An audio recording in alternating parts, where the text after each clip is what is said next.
What if we told you that skipping Latin class in the 14th century could lead to weeks of agonizing torment? What if a whispered joke in the scriptorium of the 13th century meant public disgrace that stained your name for life? Step into a world where medieval education was less about gentle guidance and more about harsh discipline. Number 1. The Penitential Cell with Forced Immobility. In the medieval scholastic world, especially within monastic or cathedral schools, the ultimate punishment for profound and persistent misbehavior was not always a physical lashing, but a chilling psychological and force absolute submission. This was the penitential cell, often referred to as the carcer, but taken to an extreme degree where students were not merely confined, but also subjected to forced immobility for extended periods. This was considered the apex of school-level brutality, a punishment rarely spoken of outside the hallowed, often dark halls where it was administered. Consider the case of Thomas of Colchester, a youth of perhaps 17 years, studying at the Benedictine Abbey School of St. Albans in the early 13th century. Thomas was known for his quick wit, a sharp tongue that often turned to insolence when challenged by the more rigid monks, and a tendency to organize mischievous pranks. His latest transgression involved replacing the sacred wine from morning mass with watered-down ale, the sacrilege discovered by the abbot himself, Father Alcuin, whose face turned a shade of livid purple no monk had ever witnessed. This was not a simple youthful prank. It was a direct affront to the sanctity of the abbey and its rituals, a transgression deemed worthy of the severest internal discipline. Thomas was dragged not to the common birching post, but to a seldom used section of the abbey's oldest wing, a part built centuries ago and forgotten by most deep within the foundations. The air grew colder, heavier, as they descended, the torchlight flickering off damp, rough-hewn stone walls. The door to the penitential cell was not a simple wooden panel, but a heavy slab of oak, reinforced with thick iron bands, groaning on its hinges as it was pulled open. Inside, there was no light save for the brief intrusion from the corridor. The space was small, perhaps 4 paces by 4 paces. The floor, uneven earth, damp to the touch, and the ceiling so low that Thomas, of average height, could not stand fully upright without his head brushing the rough stones. The stench of mildew, earth, and something vaguely metallic hung heavy in the stale air. But the true horror was not just the darkness or the damp.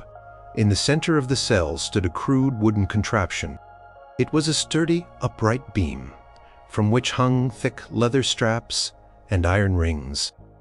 This was not for torture, in the sense of breaking bones, but for immobilization. Thomas was forced to stand against the beam, his wrists and ankles secured tightly by the leather straps, his body held in a fixed, upright position. His chin was then secured by a separate padded strap that kept his head from dropping forward, forcing him to maintain a rigid, almost statue-like posture. There was no stool, no bench, no way to sit, lean, or even shift his weight. He was to remain standing, utterly still, for hours, then days. The monks, Father Jerome and Brother Peter, supervised his binding with grim, silent efficiency. Father Jerome, a man whose eyes held a perpetual glint of severe piety, intoned, "Let this immobility teach your restless spirit the humility and stillness demanded by God and by our holy order. Every ache, every tremor shall be a lesson in obedience." The door clanged shut, plunging Thomas into absolute darkness and an echoing silence, broken only by his own ragged breath. The first hours were a torment of physical discomfort. His muscles, unaccustomed to such rigid stillness, began to protest, then burn. His feet throbbed, his knees locked, and a dull ache spread through his back and shoulders. The straps, initially uncomfortable, began to chafe, then bite into his skin. He tried to shift, even a fraction, but the bonds held him fast. His mind, accustomed to constant movement and thought, began to race, then spiral into despair. He shouted, at first in anger, then in desperate plea, but his voice was swallowed by the thick stone walls. There was no response, only the cold, unyielding silence. After a full day, the physical pain was overshadowed by the profound exhaustion. His body screamed for rest, for even a moment of repose. Sleep, when it finally came, was a fitful, standing slumber, punctuated by abrupt jolts as his body threatened to collapse. He would wake with a gasp, his heart hammering, only to find himself still upright, still bound, still agonizingly immobile. Food and a small amount of water were passed through a narrow slit near the bottom of the door twice a day, enough to sustain life, but not enough to alleviate the gnawing hunger or the constant thirst. He had to drink from a simple wooden cup held by Brother Peter, unable to even hold it himself. The psychological toll was immense. The darkness was absolute, broken only by the brief, blinding light. When the slit opened, time became a meaningless concept. Was it night or day? Had an hour passed, or a whole day? His own thoughts became his tormentors, replaying his transgression, painting vivid pictures of his life outside, of the freedom he had taken for granted. He hallucinated whispers in the silence, saw shadowy figures in the pitch black, his mind fraying at the edges. The forced stillness mirrored the stillness he was supposed to find in prayer, but instead, it was a stillness of agonizing suffering. Historical accounts, though scarce and often veiled in monastic rhetoric, hint at such practices. The anonymous chronicle of the Abbey of Saint Denis in the 12th century mentions severe penances of the body and spirit, which sometimes included the reduction of the corporeal form to an unnatural stasis for the purification of the rebellious soul. While details are sparse, the underlying principle was clear: to break a student's will and instill absolute, unquestioning obedience through extreme physical and psychological duress, without causing permanent external injury. The goal was to reform the inner man by subjecting the outer man to unbearable stasis. Thomas endured this for 5 days. By the time the heavy door creaked open again, he was a shadow of his former self. His eyes were sunken, his skin pale and clammy, his body trembling uncontrollably as the straps were finally loosened. He collapsed to the damp earth, unable to stand, his legs useless. He was carried out, not to the infirmary, but to the chapter house, where Father Alcuin and the senior monks awaited. Thomas, broken and humbled, knelt, unable to meet their gaze, and confessed his sins in a voice barely a whisper, promising absolute fealty and devotion. His spirit, once so defiant, was utterly crushed. He never again caused trouble, but a haunted look remained in his eyes, and he walked with a slight stiffness, a perpetual reminder of his time in the cell of forced immobility. This was not a punishment to be quickly forgotten, but one that left an indelible mark on the soul and body, making it the most brutal discipline within the walls of a medieval school. Number 2. The shame, cloak, and public degradation. Among the various methods medieval schoolmasters employed to correct errant students, few combined physical discomfort with profound psychological torment as effectively as the shame cloak, often paired with public degradation. This was not merely a symbolic gesture. It was a carefully orchestrated spectacle designed to strip a student of their dignity and standing, making them an object of ridicule and a living warning to their peers.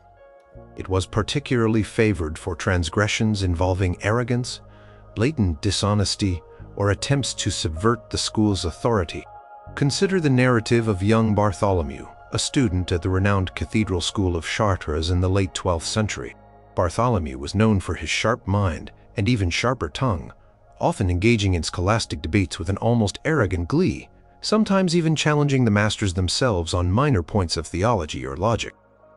His particular downfall came when he was caught forging a letter from a powerful local count, attempting to secure special privileges for himself and his friends during a feast day. The forgery was clumsy, but the intent was clear: to undermine the school's strict regulations for personal gain. Master Anselm, the headmaster, a man of stern countenance and unyielding principles, saw this as an attack on the very foundations of truth and hierarchy. The punishment for Bartholomew was decreed to be the mantle of dishonor or shame cloak, combined with a procession of public degradation. The shame cloak was not a simple garment. It was meticulously crafted to maximize discomfort and visibility. For Bartholomew, it was a coarse, heavy woolen cloak woven with threads of black and yellow, the colors of deceit and disgrace. It was intentionally ill-fitting too long so that it dragged on the ground and tripped him, too wide so that he had to struggle to keep it on his shoulders. But the true agony of the cloak lay in its embellishments. Sewn crudely onto its surface were various symbols of his transgression. A crudely drawn, oversized letter, P for forgery, a false scroll, and even small dried animal droppings to symbolize his filthy deeds. It was also weighted with small stones sewn into the hem, making it physically burdensome to wear. Public degradation began in the early morning directly after prime, when all the students and junior masters were assembled in the great hall. Bartholomew, his face pale and eyes wide with fear, was brought forth by two senior prefects. Master Anselm, standing before the assembly, detailed Bartholomew's crime in a booming voice, emphasizing the perfidy and insubordination. He then personally placed the shame cloak upon Bartholomew's trembling shoulders. The weight of the garment immediately made Bartholomew stoop, and the rough wool chafed against his neck. But the humiliation did not end there. Bartholomew was then made to wear a tall, conical cap, similar to a dunce cap, but adorned with feathers plucked from the school's chickens, signifying his feather-brained foolishness and the lone nature of his deception. He was then instructed to walk in a slow, solemn procession through the school grounds. This procession was not quiet. Two other students, specially chosen for their clear, loud voices, were ordered to walk alongside Bartholomew, chanting his transgression aloud. "Behold Bartholomew the forger, he who sought to deceive and dishonor." Their voices echoed through the courtyards and cloisters. As he walked, other students, initially curious, soon turned their gazes into scornful glares. Some whispered, others openly pointed and laughed. Young boys, less restrained, even began to throw small pebbles and bits of refuse at him. Though this was generally discouraged by the masters, it was rarely outright forbidden, as it added to the desired effect of societal rejection. Bartholomew stumbled frequently, the heavy cloak and his own shame making his movements awkward. He could feel the weight of every eye, every whisper, every scornful glance. Each step was an agony of embarrassment and self-loathing.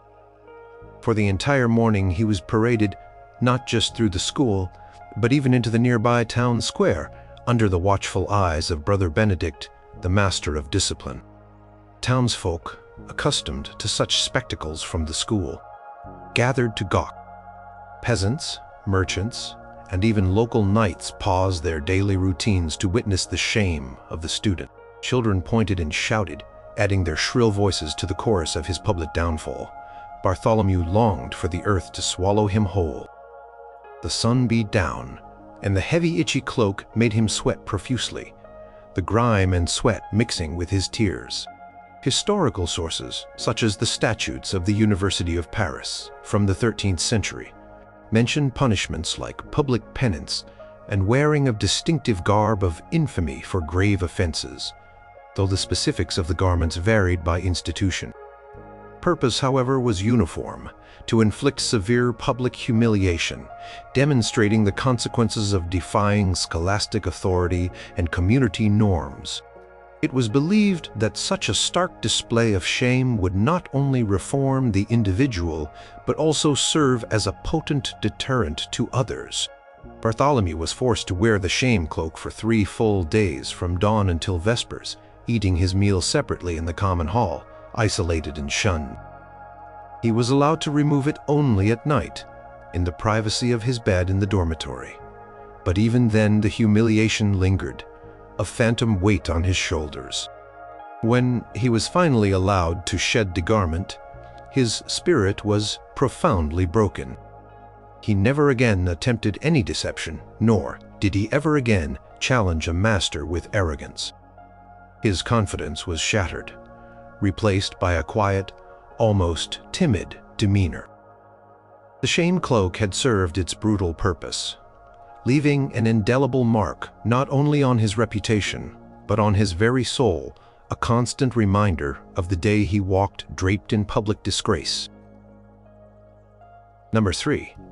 The extended penitential fast.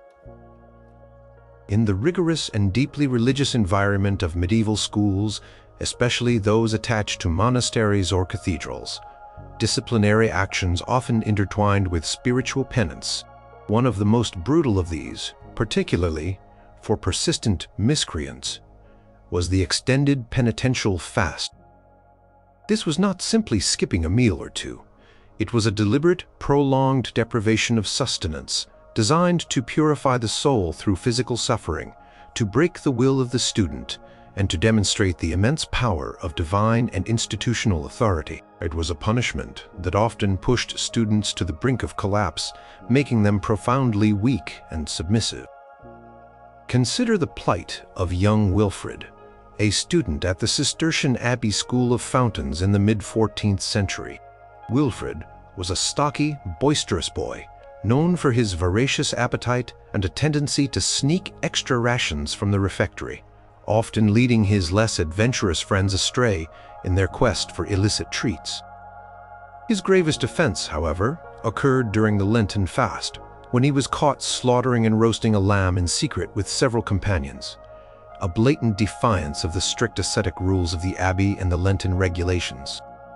Abbot Benedict, a man of gaunt frame and unyielding piety, viewed this act as a sacrilege against the very spirit of monastic life and a grave sin against God. For his transgression, Wilfrid was condemned to an extended penitential fast far beyond the standard Lenten observance. It was declared that he would receive no solid food for a full 7 days and nights, and only a single meager cup of water each day. The abbot proclaimed, "Let the emptiness of your belly reflect the emptiness of your soul, that it may be filled with true repentance and obedience. Your earthly cravings shall be purged by the suffering of the flesh as an offering for your grievous sin." Wilfrid, accustomed to hearty monastic meals, felt the first pangs of hunger within hours. By the end of the first day, his stomach gnawed at him, a constant irritating ache. He watched his fellow students eat their simple but sustaining meals of bread, cheese, and gruel, his mouth watering, his eyes fixed longingly on each bite. He was confined to a small, unheated cell within the cloister, separate from the main dormitory, ensuring there was no opportunity for illicit food. The second day brought increasing weakness and dizziness. His head throbbed, and his limbs felt heavy and unresponsive.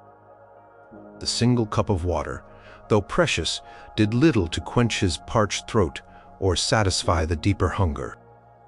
He tried to focus on prayers, as he was instructed, but his mind kept drifting to thoughts of food, the smell of freshly baked bread, the richness of roasted meat, the sweet tartness of apples. His concentration wavered, and a dull lethargy began to set in. By the third day, Wilfrid was profoundly weak. His skin felt stretched and dry, his eyes sunken. Each movement was an effort, and standing for prayers became a torment. He felt a constant lightheadedness, and his body trembled. He often found himself shivering, despite the heavy woolen tunic, his body lacking the energy to maintain warmth. The hunger transformed from a gnawing ache into a dull, ever-present nausea. Sleep was fitful, punctuated by vivid dreams of banquets and feasts, only to wake to the crushing reality of his empty stomach. The fourth and fifth days were a descent into true physical misery. Wilfrid's tongue felt like sandpaper, and his lips were cracked. His muscles ached constantly, and his joints felt stiff. He moved slowly, deliberately, each step a test of endurance. His vision blurred at times, and his hearing became acutely sensitive to the smallest sounds, often imagining the clatter of dishes or the murmurs of meals from the distant refectory. He became irritable and prone to fits of despair, weeping silently in his cell, feeling utterly abandoned and suffering. Historical accounts of monastic life, such as the Rule of Saint Benedict itself, emphasize fasting as a cornerstone of spiritual discipline.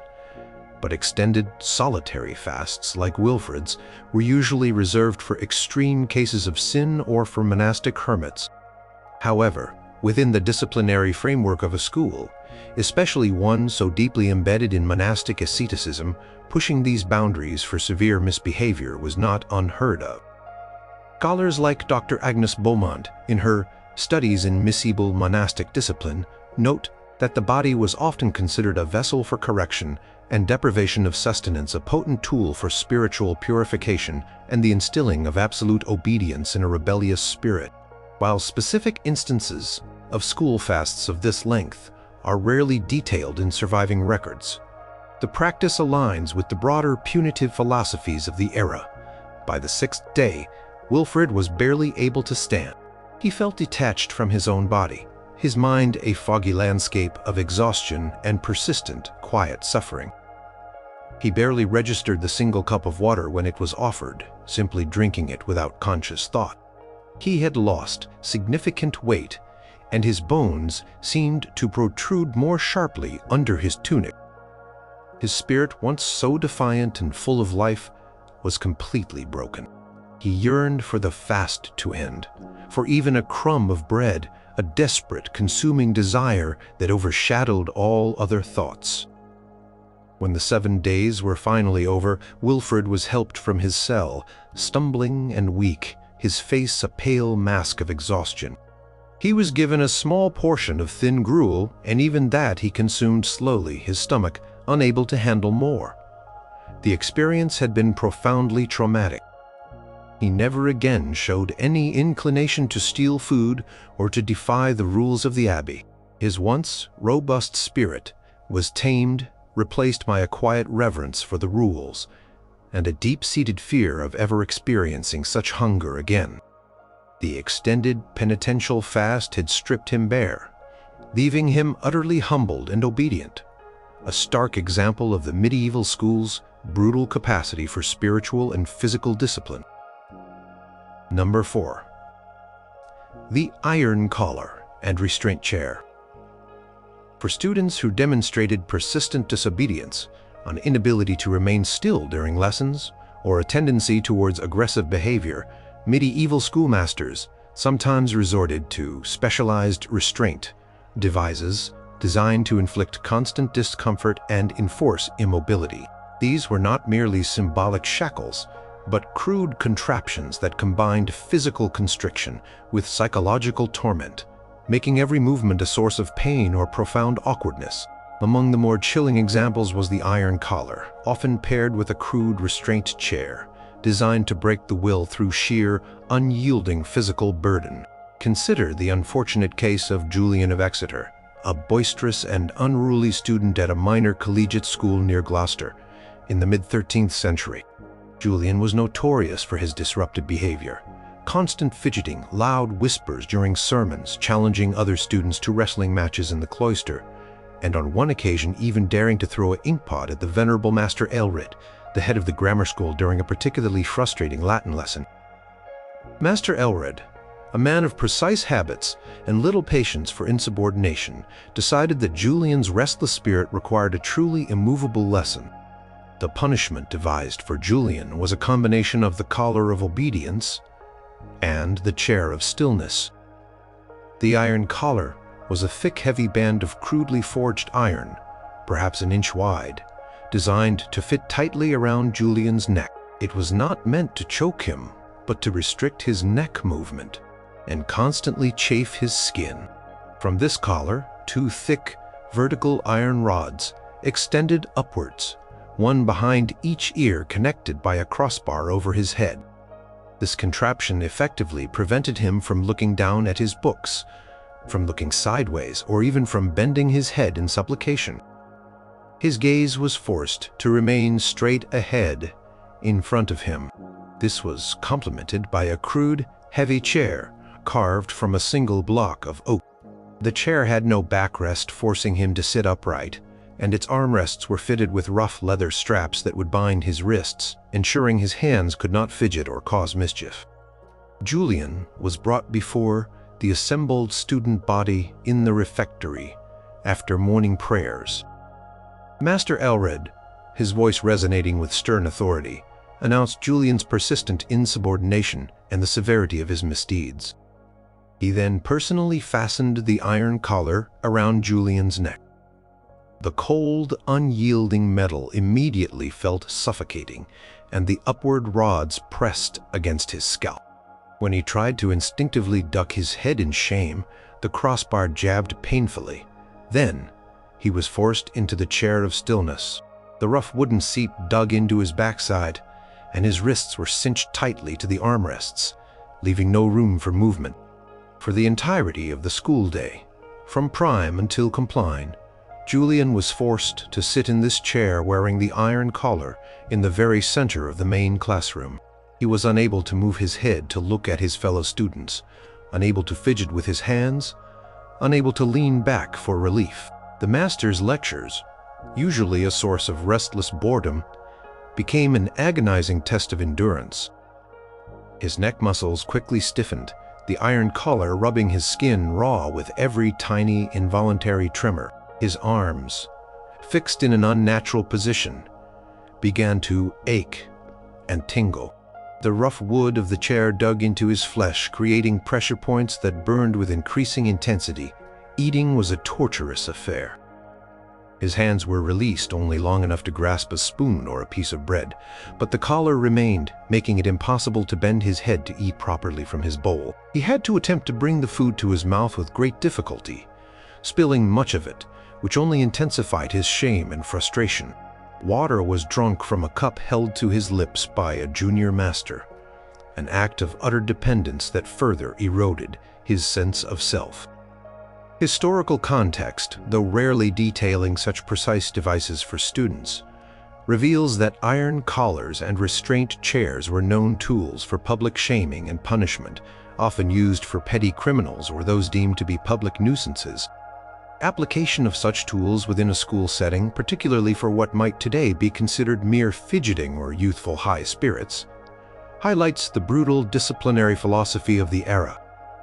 The statutes of the University of Bologna from the 14th century, while not specifying collars, do permit binding and chaining for grave offenses, implying the acceptable use of physical restraints. The severity for a student would be the protracted duration and the specific design to inflict constant discomfort rather than outright injury. Julian endured this torture for 3 consecutive days.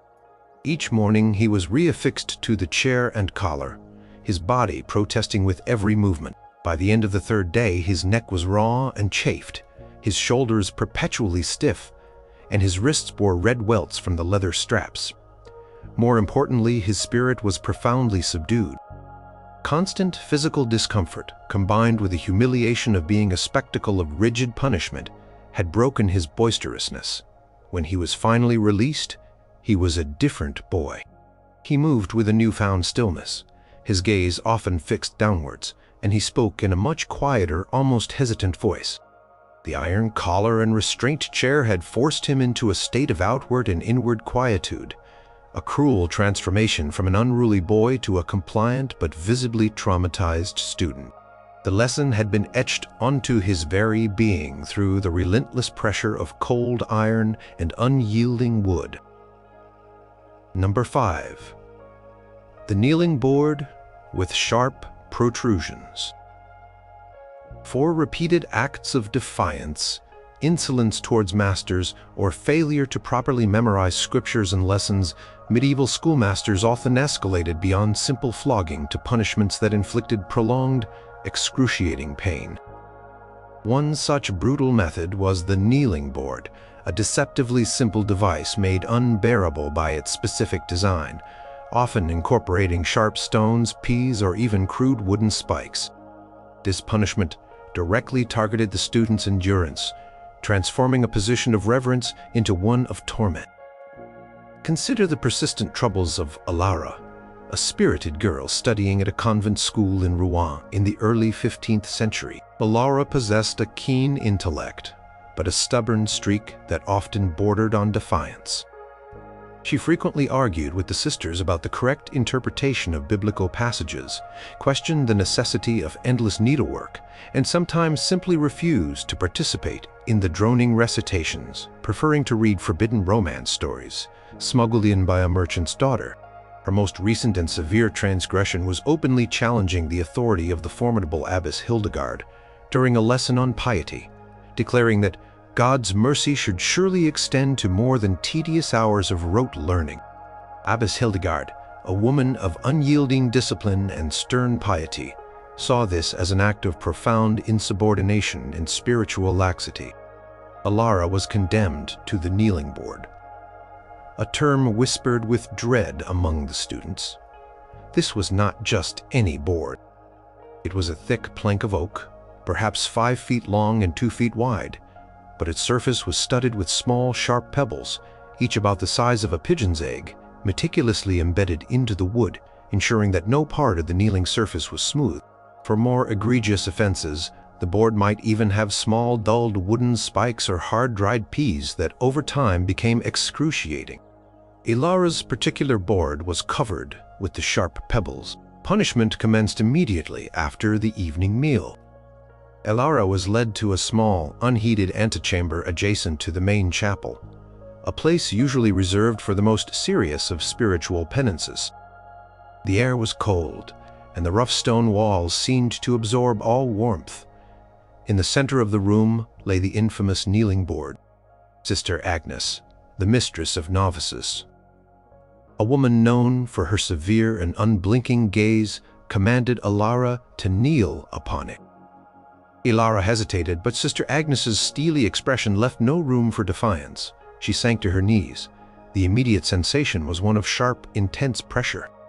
The pebbles dug into the soft flesh of her knees, each one a distinct, localized point of pain.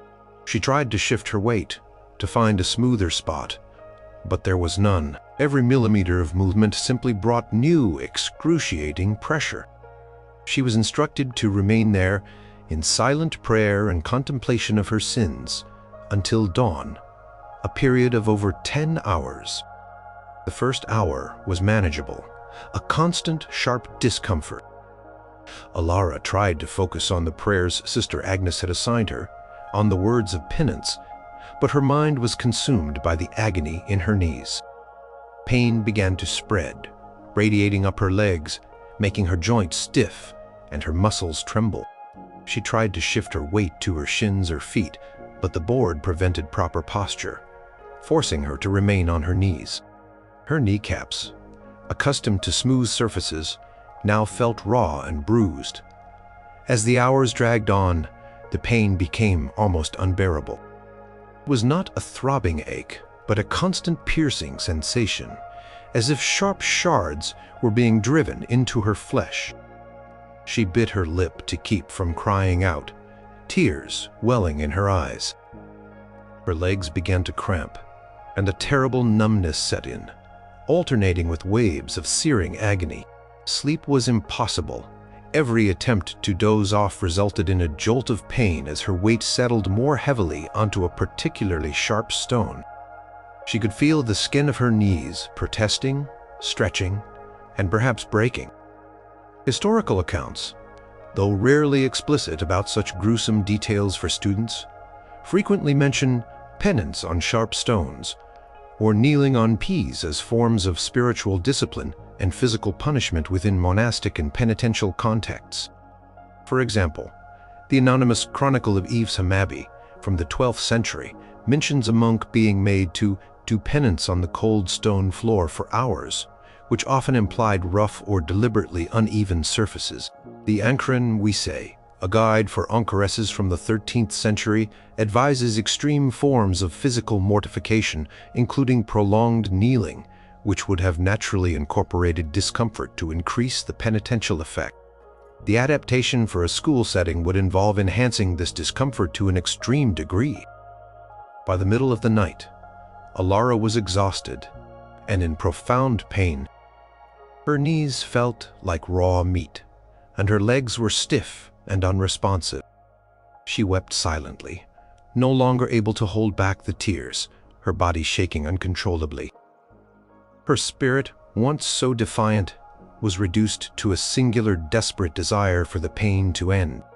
She would have confessed to any sin, promised any obedience, simply for release. When Sister Agnes returned at dawn, Alara was still on the board, but her posture was slumped, her face pale and streaked with tears and grime. She was trembling and could barely speak. When Sister Agnes commanded her to rise, Alara attempted, but her legs collapsed beneath her. She had to be helped up, her knees bleeding and swollen, covered in angry red welts and small abrasions from the sharp pebbles. Alara was taken to the infirmary, where the wounds on her knees were tended to by the convent's healer. The physical damage healed over several days, but the memory of the excruciating pain and the complete helplessness remained. She never again openly challenged an instruction or questioned an authority figure. Her fiery spirit was dampened, replaced by a quiet, almost fearful compliance. The kneeling board had succeeded in its brutal purpose, leaving not just physical scars, but a deep psychological aversion to disobedience, ensuring that Alara would forever associate defiance with profound, unendurable agony. Number 6. The tongue bit and forced silence. For students prone to excessive chatter, gossip, spreading rumors, or most severely uttering blasphemies or disrespectful remarks about the church or masters, medieval schools sometimes employed punishments designed to enforce absolute silence through physical means. This was not a simple admonishment. It was a brutal, prolonged enforcement of quietude that could lead to physical pain, psychological distress, and profound humiliation. Among the more extreme forms was the tongue bit, a crude device or method specifically designed to prevent speech, often combined with forced public display. Consider the case of Geoffrey, a student at the Augustinian Abbey School of St. Stephen's in the late 14th century. Geoffrey was a quick-witted and loquacious boy, known for his endless chatter during lessons, his penchant for elaborate storytelling when he should have been studying, and most damningly for spreading scandalous rumors about the abbot's preference for fine wines over simple gruel, a grievous slur on the abbot's ascetic piety. His glib tongue was seen as a source of constant disruption and a direct threat to the solemnity and order of the abbey school. Father Ignatius, the stern master of the novices, determined that Geoffrey's tongue needed to be tamed, not by words, but by unyielding restraint. The punishment chosen for Geoffrey was the tongue bit, a name that struck fear into the hearts of talkative students. This was not a formal manufactured torture device, but a crude yet effective method of forced silence. It involved a piece of wood, often a flat, smooth, but unyielding segment of oak, perhaps 6 inches long and 1 inch wide, which was placed horizontally across the mouth. This wooden bar was then secured tightly in place by thick leather straps that went around the back of the head and were buckled at the nape of the neck. The wood pressed firmly against the tongue and lips, making it impossible to open the mouth wide enough to speak, or even to move the tongue much within the mouth. Any attempt to speak would result in the wood pressing hard against the teeth or cutting into the soft tissues of the mouth, causing considerable pain. Geoffrey was brought before the assembled student body in the scriptorium, the very place where his whispers and rumors had caused so much disruption. Father Ignatius's face grim detailed Geoffrey's transgressions, emphasizing the sin of a gossiping tongue and the disrespect shown to the holy abbot. With grim efficiency, he then personally placed the wooden bar into Geoffrey's mouth and secured the leather straps. Geoffrey instinctively tried to protest, to move his tongue, but the wood pressed painfully, immediately demonstrating the futility of resistance. His mouth was held in a taut, uncomfortable grimace, unable to form words, only muffled, pained sounds. For the next 2 days, Geoffrey was forced to wear this tongue bit during all waking hours. He attended lessons, ate meals, and even performed his daily chores with the wooden bar clamped firmly in his mouth. The discomfort was immediate and pervasive. His jaw ached from being held in an unnatural position. His lips, pressed tightly against the wood, became chapped and sore. His tongue, constantly pressed, felt numb and then began to swell. Any involuntary attempt to speak, to clear his throat, or even to swallow was met with sharp, cutting pain as the wood dug into the sensitive tissues. Eating was a slow, agonizing ordeal. He could only attempt to suck liquids, or very soft, small pieces of food, through the narrow gaps around the wood, often making a mess and feeling profoundly humiliated as other students watched his clumsy efforts. Drinking was equally difficult.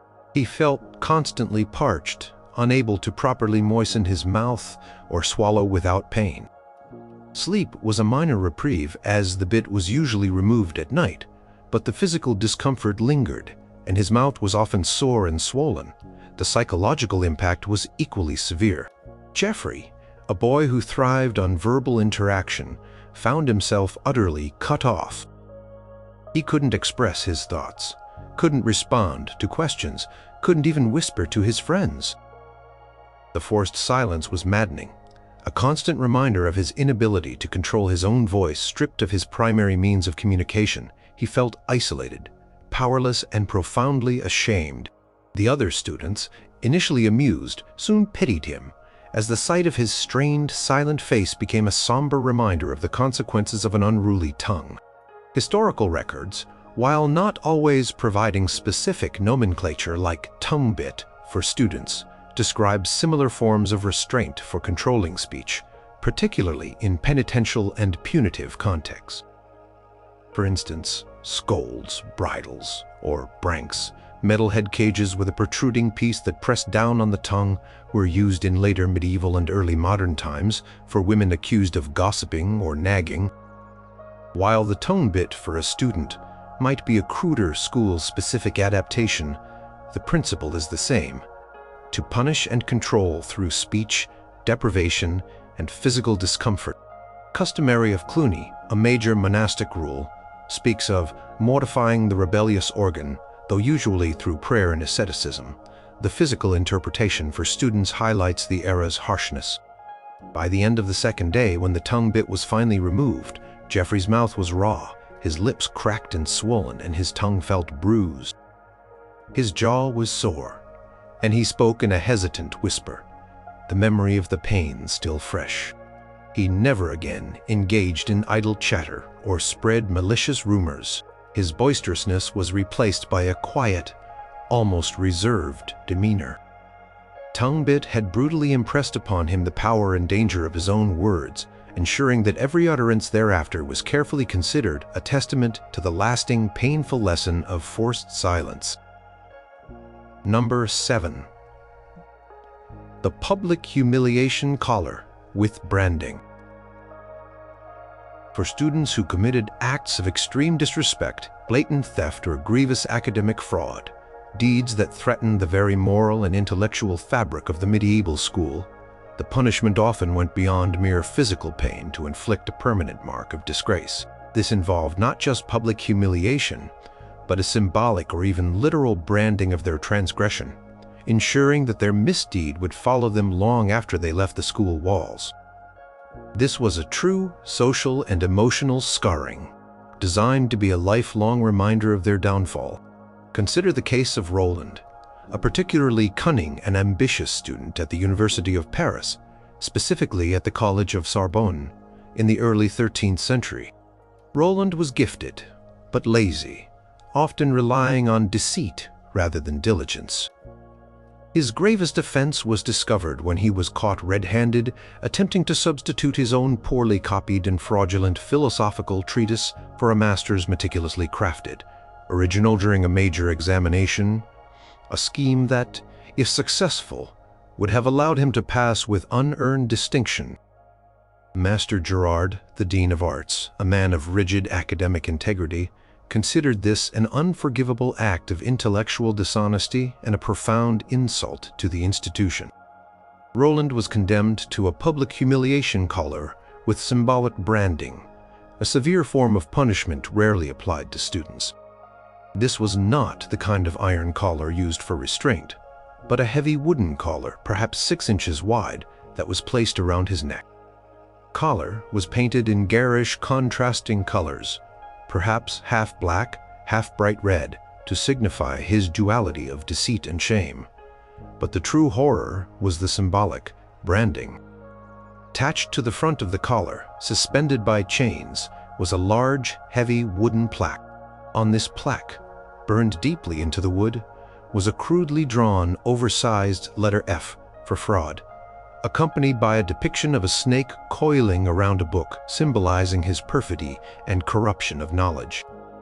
The plaque was heavy, digging into his chest, and was positioned so that it was always visible to anyone approaching him.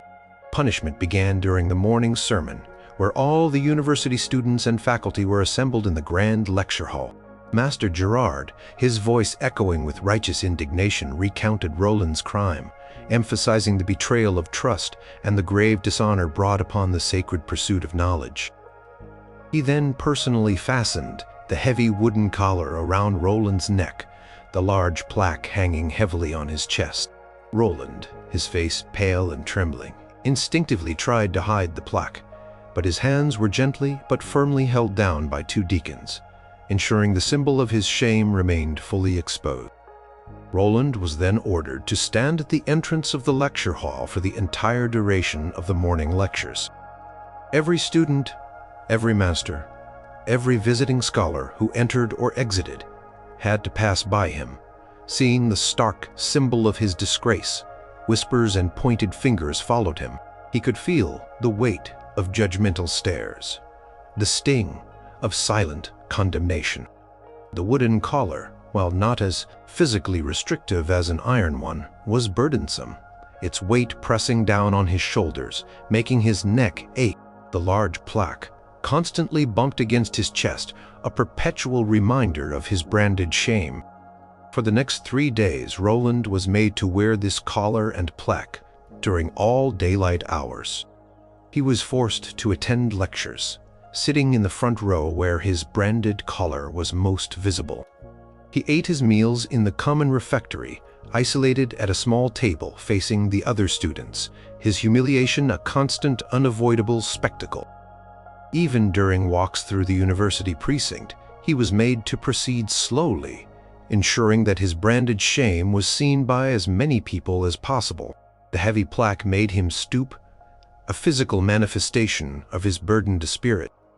Historical references to branding in the medieval period are typically associated with literal hot iron branding for serious criminals or runaway serfs, marking them permanently as outcasts. However, the concept of a symbolic brand, a visible, lasting mark of shame, was indeed applied in various forms.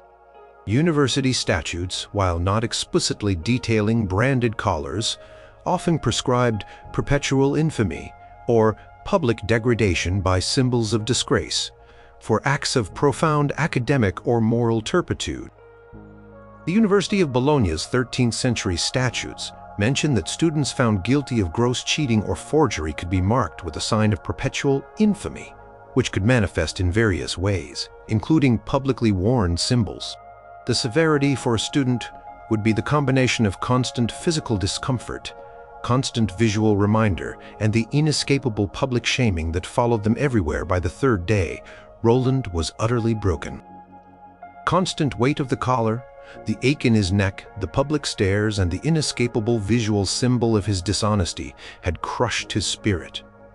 He moved slowly, his head down, his eyes hollow. When Master Gerard finally allowed him to remove the collar, Roland felt a physical lightness, but the invisible brand of shame remained deeply etched in his mind. He was allowed to stay at the university, but his reputation was irrevocably damaged. No one trusted him. His academic future was forever tainted. He finished his studies quietly, but with a lingering aura of disgrace. public humiliation collar with its symbolic branding had brutally achieved its purpose, leaving Roland with a permanent, visible and invisible scar on his soul, a lifelong reminder of the moment he was branded as a fraud.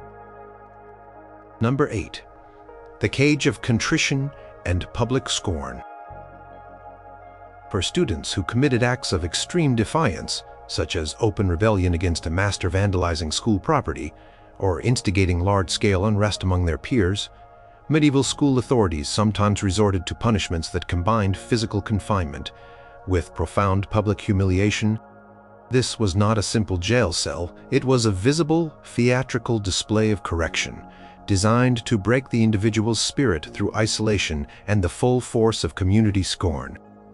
This extreme measure was often reserved for the most incorrigible, those whose behavior threatened the very order of the school. Consider the severe case of Cuthbert, a student at the monastic school attached to Durham Cathedral in the mid-14th century. Cuthbert was a powerful Matic boy, who often rallied his peers in protests against strict rules, meager rations, or excessive prayer hours. His most egregious act occurred when he led a group of students in defacing the abbot's private chapel with satirical verses, mocking the abbot's authority, and then, when confronted openly, declared he would rather rot than bend the knee to such tyranny. Prior Robert, the head of the school, a man of unyielding authority and profound dedication to monastic order, saw this as an act of sacrilege and a direct challenge to the holy institution itself. Cuthbert was condemned to the cage of contrition, a term that sent shivers down the spines of even the most rebellious students. This was a crude but sturdy wooden cage, approximately 6 feet tall, 3 feet wide and 3 feet deep, with a solid wooden floor but open latticed sides and a latticed roof, allowing full visibility and exposure to the elements. It was built with thick, unplaned oak beams, and the gaps between the slats were wide enough for observers to see the occupant clearly, but narrow enough to prevent escape. Cage was placed strategically in the most public area of the school grounds, directly in front of the main entrance to the chapter house, where all monks, students, and visitors passed daily. Cuthbert was locked inside. The space was barely large enough for him to stand upright, but too small for him to lie down comfortably or stretch out. He could only sit hunched or stand rigidly. The only comfort was a small, hard wooden stool which offered little respite. The punishment began early one cold autumn morning. Cuthbert, his face defiant, was forced into the cage by several stern monks. Prior Robert then addressed the assembled students and townsfolk who had gathered, describing Cuthbert's egregious offenses in chilling detail, particularly his blasphemy and his defiance of monastic authority. He declared, "Let this cage be a symbol of the spiritual prison he has created for himself, and let the eyes of all men be a mirror for his shame." For the next 3 days, Cuthbert was confined within this cage. He was exposed to the biting winds, the chilling damp, and the occasional light rain. He shivered uncontrollably, his thin monastic tunic offering little protection against the elements. Constant exposure made him physically uncomfortable, his limbs growing stiff and cold, but the greater torment was the relentless public scrutiny. Every student, every monk, every servant, every merchant or pilgrim passing through the abbey grounds paused to gawk at him. Some pointed, some whispered, some openly scorned him, their faces reflecting condemnation or pity. The younger students, emboldened by the public spectacle, sometimes even threw small, harmless objects or bits of bread crusts at him, though this was usually quickly quelled by the watchful monks. The worst, however, was the silence of his former allies. His fellow rebellious students, seeing him locked away an object of public shame, quickly retreated, their initial defiance replaced by fear and compliance. Cuthbert felt utterly isolated, the object of universal contempt. His spirit, once so bold, began to wither under the relentless gaze of judgment. Food and water were provided twice a day.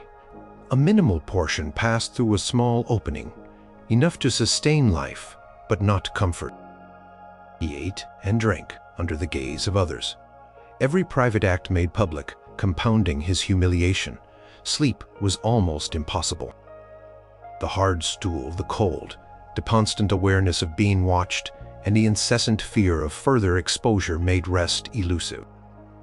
He often shivered uncontrollably, his mind tormented by thoughts of his defiance and the grim consequences. Historical records, though not commonly detailing cages of contrition specifically for students, indicate that cages of infamy or public confinement in stocks or cages were known forms of punishment for minor crimes and public disturbances across medieval Europe.